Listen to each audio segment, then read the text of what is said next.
Mashiach and future prophecy uh, in reference to the book of Isaiah.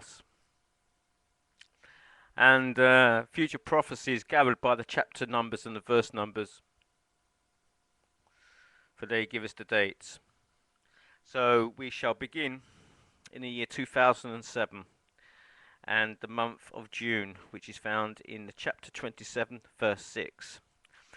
The verse 6 relates to the month, the chapter beginning verses to the year, and in June 2007, we see in chapter 27, verse 6, in days to come, Jacob shall take root, Israel shall blossom and put forth shoots, and fill the whole world with fruit. This is in reference to Mashiach, whose name is Israel, given in chapter 49 of Isaiah. Therefore, the Mashiach will send out his revelation, his teaching of God, throughout the whole earth. And this will begin in June, notified here by the 6th verse, in the year 2007, notified by the 27th chapter of Isaiah. So in June 2007, Mashiach will send out his teaching, and this will cover the whole earth. It begins firstly seed, and then it will grow into a flower, and then into a tree, and it will cover the whole earth. The period for that is not exactly given, but it certainly begins in June 2007, and those visiting my site can see that this teaching of the Mashiach begins in that time. And Mashiach is also notified here in verse 12. Verse 12 of chapter 27 also relates to the December 2007. And verse 12 states, in that day from the river Euphrates to the brook of Egypt, the Lord will thresh out the grain, and you will be gathered one by one, O people of Israel. Therefore, in December 2007, there will be Jews coming from between Euphrates and Egypt.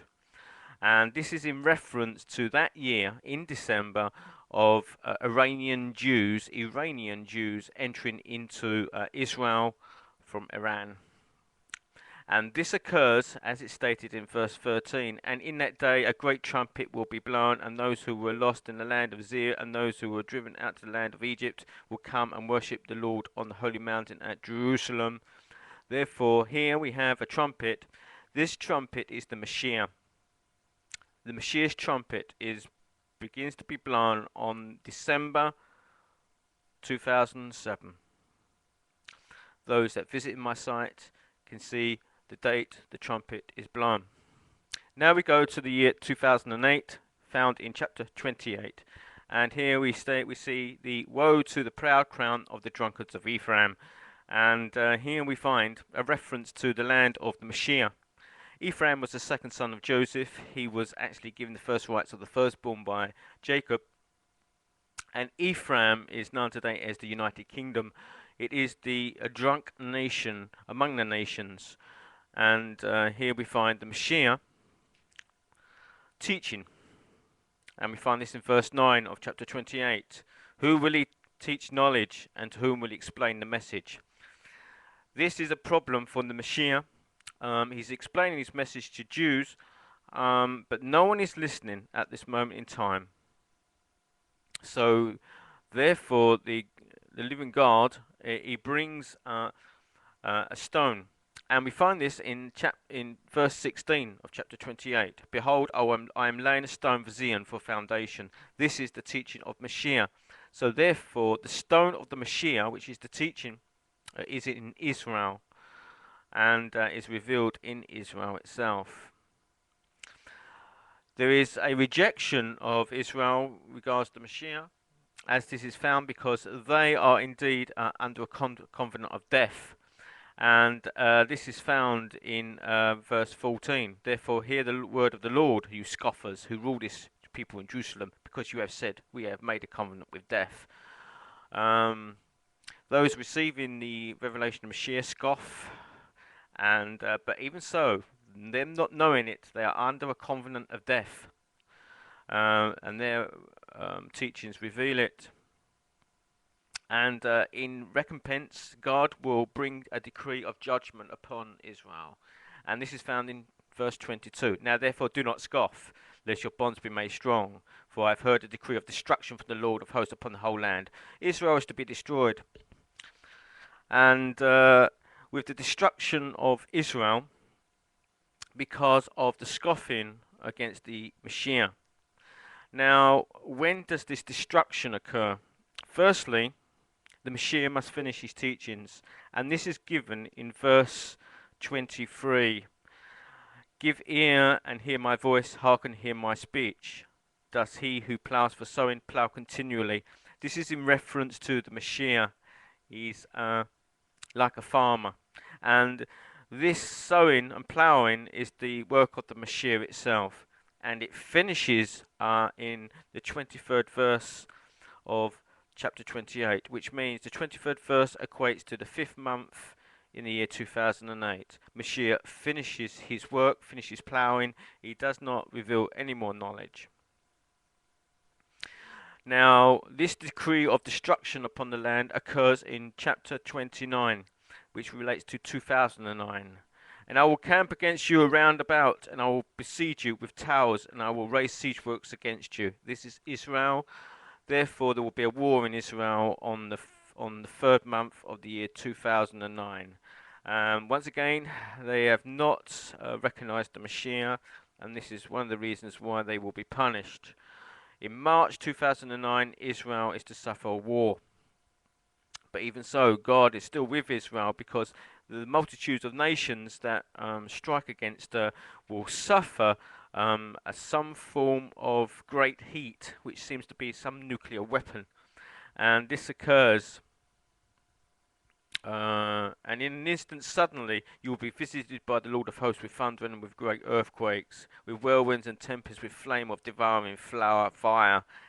And this will occur in the 6th month of the year 2009, which is in June. Now, we come to the year 2010, and this is related to chapter 30.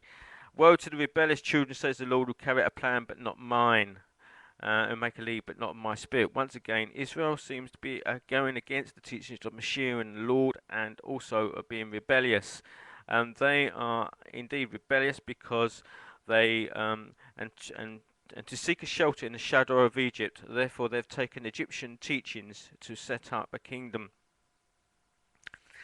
Now, in this year, we find that the teacher arises, and there's discussion of the Mashiach, and we find this in chapter 30, which relates to 2010, and in the 19th verse. And here we find the teacher himself coming. This is the Mashiach. So there's discussions of the work of the Mashiach in 2010. Now, in 2011, woe to those who go down to Egypt. Once again, Israelites are not accepting the teachings of the Mashiach. And here we have reference in verse 8 of chapter 31 of the Assyrian, and shall fall by sword, not of man. Therefore, we have reference to what is known as the Edomites, the Christian nations. And here we find in verse 9, his rock shall pass away in terror. Therefore, what the nations hold as truth shall pass away. The knowledge of the living God, which Mashiach brings, will destroy both the current philosophy held in Israel, the current Torah, which is made up of Egyptian literature, and also the Christian literature, which is based on the Book of the Dead. Now, in what year does the Mashiach become king? We find it in chapter 32. This is in 2012. Behold, a king will reign in righteousness. Now, this is basically the end of the prophecy of Isaiah. It returns to this theme throughout the chapters, but shortly we have now the king in 2012, and he's obviously crowned at that time. Israel has acknowledged the Mashiach in 2012, and he has become king. This ends the prophecies of Isaiah.